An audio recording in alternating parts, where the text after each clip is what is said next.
नमस्कार दोस्तों। क्या आपको कभी ऐसा लगता है कि आपको बहुत सारे काम करने हैं पर आपके पास समय ही नहीं होता? मुझे कई लोग पूछते हैं कि रमा तो इतने सारे काम कैसे कर लेती है। गायनी का प्रोफेशन, इतना बिजी शेड्यूल, बच्चों की पढ़ाई, घर, साथ के साथ अपनी पेंटिंग्स के लिए टाइम निकालना, अपने हॉबी डांस के लिए टाइम निकालना, कॉन्फ्रेंसेस अटेंड करना, और अपने वीडियोस रिकॉर्ड करना, बहुत सारे काम। लोग कहते हैं कि आपके पास 24 से 48 घंटे कैसे होते हैं? हमारे पास तो नहीं होता इतना सब समय। तो दोस्तों, ये वीडियो आपके लिए है। मैं हूँ डॉक्टर रमा गर्ग, अजमेर से हूँ, गायनेकोलॉजिस्ट हूँ। इस चैनल में हम सेहतमंद रहने के तरीकों के बारे में बात करते हैं। आज पर मैं नया विषय लेकर आई हूँ जिसका नाम है टाइम मैनेजमेंट। टाइम को अगर हमने मैनेज करा तो हम अपनी लाइफ को मैनेज कर रहे हैं, और अगर हमने टाइम को वेस्ट किया तो हम अपनी लाइफ वेस्ट कर रहे हैं। तो time is equals to life. मैंने अपने बचपन में 11th क्लास में मैं रही होंगी, पीएमटी की तैयारी करते समय मैंने अपने टीवी के कवर पर यह लिख के रखा था, killing time is committing suicide in instalments. तो जो काम अगर हम टाल रहे हैं या नहीं कर रहे हैं और हम अनप्रोडक्टिव वर्क में अपना समय नष्ट कर रहे हैं, तो हम अपने समय को किल कर रहे हैं और फिर हम ये कह रहे हैं कि हमारे पास समय ही नहीं है। तो इस समस्या को पहले तो हमें पहचानना होगा और फिर हमें अपने टाइम को मैनेज करना सीखना होगा। एक बहुत बड़े लेखक हुए हैं एलन लैकिन।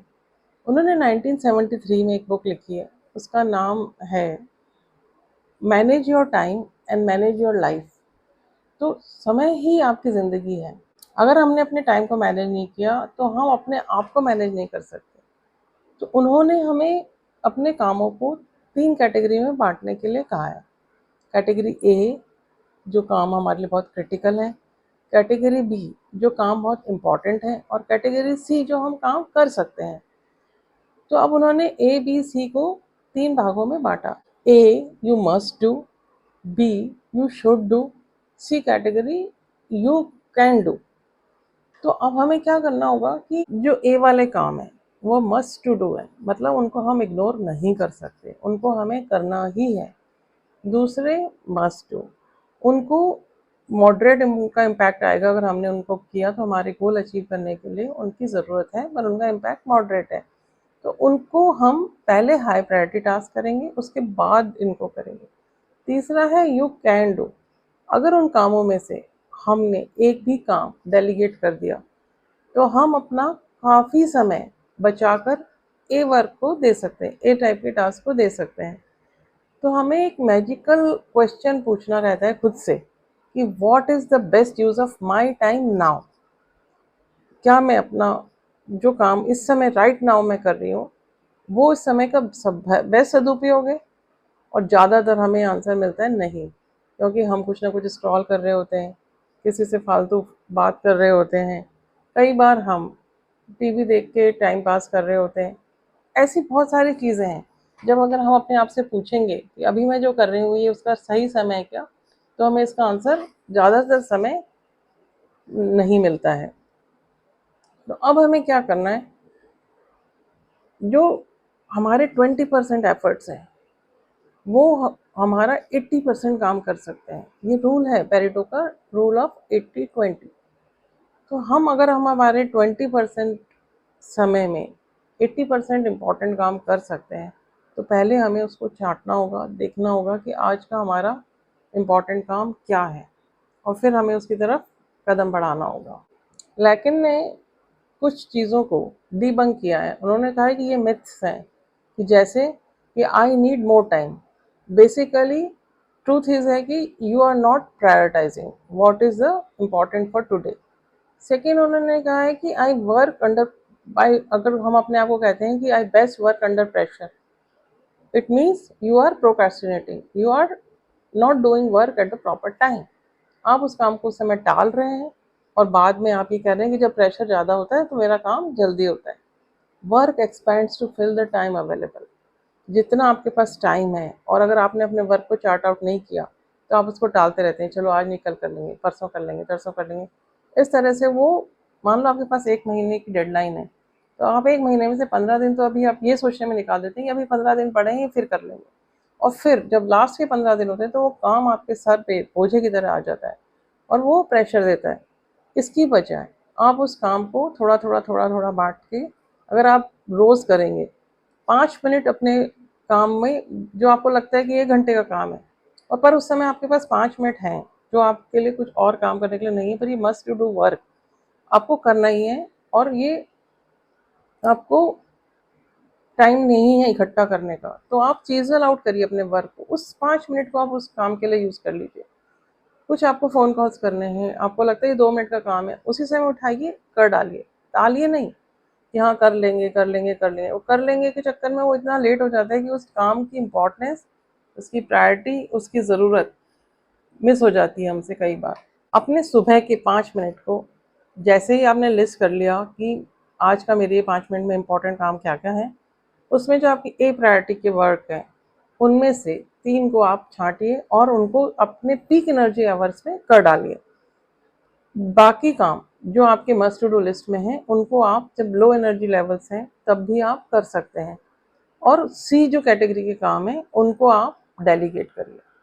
जो आपसे बेटर प्रोफेशनल हेल्प हो सकती है, उसको आप एक्वायर कीजिए।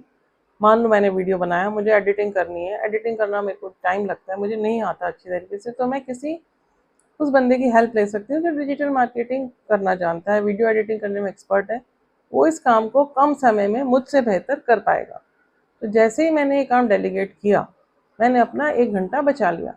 उस 1 घंटे में मैं कुछ दूसरा अच्छा काम कर सकती हूँ। तो अगर दिन भर में मैंने 1 घंटा बचाया, तो 1 हफ्ते में मैंने 7 घंटे बचाए। इस तरह से हमने अगर अपना सी कैटेगरी का काम डेलीगेट करना शुरू किया, तो we will increase our productive hours for a category of work. बहुत इम्पॉर्टेंट बात और बताइए, उन्होंने कहा है कि हमें अपने कामों को एक साथ स्टैक कर लें। जैसे हमारी सुबह की जो मॉर्निंग हैबिट्स हैं, वो हम अपने डेली प्रैक्टिस में ले आएँ कि हमें इसके बाद ये, इसके बाद ये, इसके बाद ये करना है। तो हमारे जो रेगुलर वर्क हैं, रूटीन वर्क हैं, वो एक साथ होते चले जाएँगे। उनकी स्टैकिंग करने से, जैसे आप ब्रश कर रहे हैं, उसके साथ आपने अपने मॉर्निंग अफ़र्मेशंस को स्टैक कर लिया, दोनों काम आपके एक साथ हो जाएँगे। ऐसे ही आपका फ़िक्स टाइम है रूटीन नाश्ते का, लंच का, जाने का, ऑफ़िस का, उसके साथ आप कुछ अच्छी बुक सुन सकते हैं तैयार होते समय। मैं जब अपने बचपन में या पढ़ाई के समय हम जब वॉक करने जाते थे, तो साथ में हम अपने बॉटनिकल नेम्स, ज़ूलॉजिकल नेम्स जो याद करने होते थे, उनके लिए हमें स्पेशल टाइम रखना होता था। तो पढ़ाई के पीक समय में उनको याद करने के लिए बहुत टाइम चाहिए होता था, तो हम और वो आसानी से याद होते भी नहीं थे। तो जब हम वॉक करने निकलते थे, तो हमने वो टाइम रख रखा था कि अपनी छोटी डायरी साथ में लेके जाते थे और बॉटनिकल नेम्स मैं और मेरी फ्रेंड आपस में साथ में रिवाइज़ करते रहते थे। तो इस तरीके से हमने स्टैकिंग करके अपने समय का सदुपयोग किया है। मान लो टीवी देख रहे थे, किसी बहुत इम्पोर्टेंट चीज़ हमें देखनी है, तो हम उसके साथ अपने कपड़े आयरन कर लेते थे, कभी निटिंग कर लेते थे। तो कुछ ऐसे काम जिसमें हमारे हाथ कुछ अलग काम कर सकते हैं और दिमाग और आँखें कुछ अलग देख सकती हैं, वो हमने अगर स्टैक कर लिया, तो हम उसी समय में डबल काम कर सकते हैं। बुक सुननी है, साथ में कुछ आप तैयार हो रहे हैं, आपने अपनी ऑडियो बुक चला ली, आप कुछ अच्छा गेन भी कर पाएँगे नॉलेज और आपका तैयार होने का समय भी अच्छे से निकल जाएगा। तो ऐसे बहुत सारी चीज़ें हैं जिसको अपन हैबिट स्टैकिंग करेंगे या कामों को एक साथ मर्ज करेंगे, तो हम कम समय में बहुत ज़्यादा प्रोडक्टिविटी दे पाएँगे। मेरे बच्चे जब साथ में पढ़ रहे थे, उनके पास बैठ के मैं पेंटिंग बना लेती थी। तो बच्चों के मैं पास भी बैठी हूँ, वो पढ़ भी रहे हैं और मेरा पेंटिंग का काम भी हो रहा है। तो इस तरीके से मैंने अपने कामों के लिए समय निकाला। साथ ही जब आप अपनी डेली रूटीन की लिस्ट बना रहे हैं, तो उसमें आप 1 घंटा ऐसा भी रखिए जिस समय आपने कोई प्लान नहीं किया है। उस समय में कई बार आपके पास अनएक्सपेक्टेड काम आते हैं। कोई कॉल आ गया, कोई जाना है, कोई पेशेंट आ गया, कोई घर में मेहमान आ गए, तो आप उस 1 घंटे को भी उनके साथ एन्जॉय कर पाएँ। अगर वो आपका काम शेड्यूल नहीं है उस दिन के लिए या उस समय आपके लिए लगता है कि ये काम तो मेरे को अभी उस समय ये काम करना था और ये अचानक दूसरा काम आ पड़ा, तो वो आपके पास अगर उस स्पेयर 1 घंटा होगा, तो आप उसमें वो बाकी काम दूसरे समय में एडजस्ट कर पाएँगे और आपके मन में बोझा नहीं आएगा, या मैं कैसे करूँ? अगर आप उस काम को अगले दिन के लिए अपॉइंट कर सकते हैं, शेड्यूल कर सकते हैं, तो भी आप कर सकते हैं। पर फिर भी अगर आपके पास वो 1 घंटा होगा, तो आप अपना समय बेहतर मैनेज कर पाएँगे। इसी तरीके से आपको ये देखना है 15 मिनट आपको ऐसा भी समय रखना है जिस समय आप कुछ नहीं कर रहे हैं, केवल आप अपने अंदर डिग कर रहे हैं। आप देख रहे हैं कि मेरे को आज क्या क्या करना था, मैंने क्या क्या किया और मैं क्या बेहतर कर सकता हूँ। तो इस समय के लिए, उस समय आप कुछ भी नहीं पढ़ रहे हैं, कुछ भी नहीं आप लिख रहे हैं, कोई टीवी नहीं देख रहे, कोई अपनी हॉबी का काम नहीं कर रहे, जस्ट केवल आप डे ड्रीमिंग कर रहे हैं 15 मिनट के लिए। और उस समय आपका बहुत कुछ आपके अंदर रचित हो रहा होता है, क्रिएट हो रहा होता है, और वो बाद में जब प्रैक्टिकली सामने आता है तो you do a very big thing. कई बार ऐसा होता है कि हमारे साथ कुछ हो गई घटना, तो हम उसके बारे में सोच सोच के और या उसके बारे में एनालाइज करते करते बहुत सारा टाइम अपना खराब कर देते हैं। तो कहते हैं ना, एनालिसिस इज अ पैरालिसिस। तो वो पैरालिसिस क्या है? वो एनालिसिस, आपका जो घटना घट गई वो वापस आप रिवर्ट बैक नहीं कर सकते। तो उसको डिस्कस करने से आपका केवल और केवल समय नष्ट हो रहा है, आपका एनर्जी लेवल जा रहा है। आप अगर उसमें ये सोच सकते हैं कि इसको डिस्कस करके हम आगे की बार बेहतर क्या कर सकते हैं, तो आपको डिस्कस करना चाहिए, उसको बेहतर करने के तरीके ढूंढने चाहिए, ना कि उसको बैठ के दुखी होना चाहिए। 5 मिनट आपने सोचा, अगर कोई फेल भी हो रहे हो आप किसी काम में, तो आप उन लोगों से बहुत बेहतर हो कि आपने काम करने की कोशिश तो की। जो लोग फेल होने के डर से काम करते ही नहीं है, जैसे अगर आपको कोई ड्राइंग बनानी है या पेंटिंग करनी है, तो मेरे से तो अच्छी नहीं बनती, खराब हो जाएगी। आपका एक मन कह रहा है आप बनाएं, दूसरा मन कह रहा है कि खराब ना हो जाए, तो आप उठाइए और करिए। Start is always better than not starting. करके देख लेते हैं ना, फेल ही तो होंगे, हो जाएंगे। अगर मन है करने का, आपको लगता है कि आपको ये काम करना चाहिए, तो आप कर डालिए। अगर बहुत इंपॉर्टेंट काम है तो उसके लिए पहले आप अगर अपना स्किल एक्वायर करना चाहते हैं तो करिए, अब सीखिए। आजकल सिखाने के लिए बहुत लोग तैयार बैठे हैं, और कुछ नहीं तो कई लोगों ने डीआईवाई में और अपने यूट्यूब में वीडियोस डाल रखे हैं। आपको कोई छोटा सा काम देखना है, सीखना है, आप उस कोर्स को खोल लीजिए और आप सीखिए, फिर आप उसको काम को करिए। पर जब तक आप एक बार स्टार्ट नहीं करेंगे, तब तक आपको उसकी आने वाली परेशानियों का भी पता नहीं चलेगा।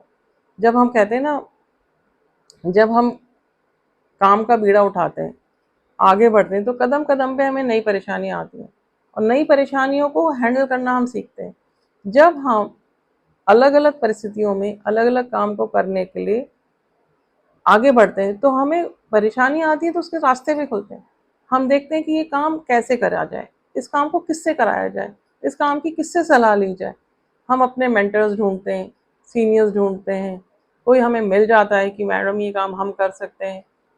जैसे अभी मुझे कॉन्फ्रेंस करनी है, इवेंट करना है, तो इवेंट मैनेजमेंट वालों को पता चला है कि मैं करने वाली हूँ, तो वो मुझे अप्रोच कर रहे हैं। तो हर काम, वो मुझे जितनी सारी चीज़ों के आइडिया दे जाते हैं, उनमें से मुझे छांटना है कि मुझे क्या क्या करना है और क्या क्या उनसे करवाना है। तो इस तरीके से अगर आप किसी भी काम का बीड़ा उठाते हैं और डेली आप उसका थोड़ा थोड़ा प्लान करते हैं, करते जाते हैं, तो आप देखते हैं कि अंत तक आते आते आपकी उस काम की सारी तैयारियां हो चुकी होती हैं और वो काम हो जाता है। तो अगर आपको कुछ करने की इच्छा है मन में, तो उसका बीड़ा आज ही उठाइए, प्लान करिए, स्टार्ट करिए। You will achieve your goal. आपको पता ही नहीं लगेगा कि आपका काम कब खत्म हो गया, कब पूरा हो गया, और आप फिर नए काम की तैयारी में लग जाएंगे। तो अगर आपको भी ऐसा लगता है कि ये वीडियो आपके लिए लाभदायक है, तो आप मुझे लाइक, सब्सक्राइब, शेयर कर दीजिए। आप मुझे बताइए कि आपने क्या सोचा है, आज से आप अपने टाइम को कैसे मैनेज करेंगे। मुझे मैसेज करिए, किस चीज़ में आप अपना समय नष्ट कर रहे थे, क्या आपको ऐसा लगता था कि हाँ ये काम मैं बेहतर कर सकती हूँ। आप अपने बेहतर करने वाले काम को चुनिए, बाकी काम आप डेलीगेट करिए। मैंने अपना काम बहुत सारा ऐसे लोगों को डेलीगेट कर रखा है जो मुझसे बेहतर वो काम कर सकते हैं, तब मैं अपना काम बेहतर करने के लिए समय निकाल पाती हूँ। तो आइए मिलते हैं नेक्स्ट वीडियो में, तब तक के लिए धन्यवाद।